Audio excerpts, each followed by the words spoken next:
الإعلام الكبير والكاتب الكبير الأستاذ حمدي أنديل، كنت أكثر المرحبين بعودة الدكتور محمد البرادعي إلى مصر، وكنت مساندا له، وكنت جزء من الحملة بتاعته.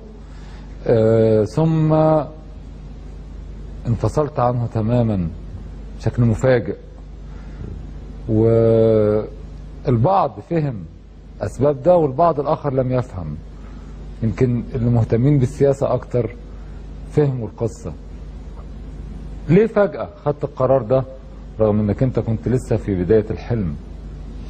شوف يا استاذ مجدي، الحقيقه انا مش عايز اقول الكلام ده، انما الحقيقه انا من اكتر الاسئله اللي بتزهقني لانها سالت لي كتير. تمام، بس انا عايز انا عارف، لا انا عارف، لا انكر عليك حقك في السؤال بالتاكيد يعني. هو هذا ليه؟ لانه انا مش متاجر ان انا هاجم البرادعي، يعني مش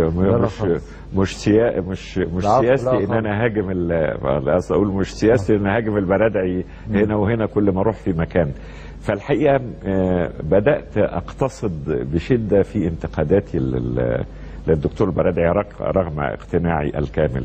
ليه؟ لان انا مش عايز برضه احطم الحلم نهائيا. يعني انا كنت في موقف صعب جدا بين راجل علقنا عليه امال، وبلا شك كان من اهم الاشياء اللي عملها الدكتور البرادعي انه كما قيل وقتها حرك المياه الراكده وخلى شباب ما لهمش اي علاقه بالسياسه يتعلقوا بالحلم اللي احياه وقتها.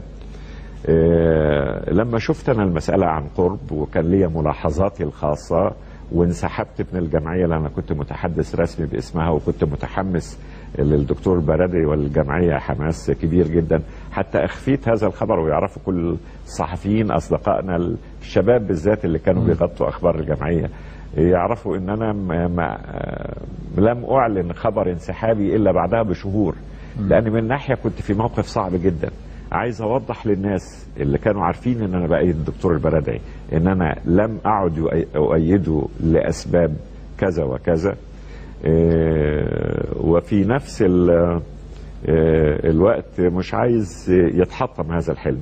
في النهايه على اي حال رايي في الدكتور البرادعي، الدكتور البرادعي رمز مهم من رموز التغيير في مصر لا شك في ذلك، انما رايي ايضا انه لا اعتقد انه يصلح لحكم مصر، او على الاقل انا مش هديله صوتي في الانتخابات.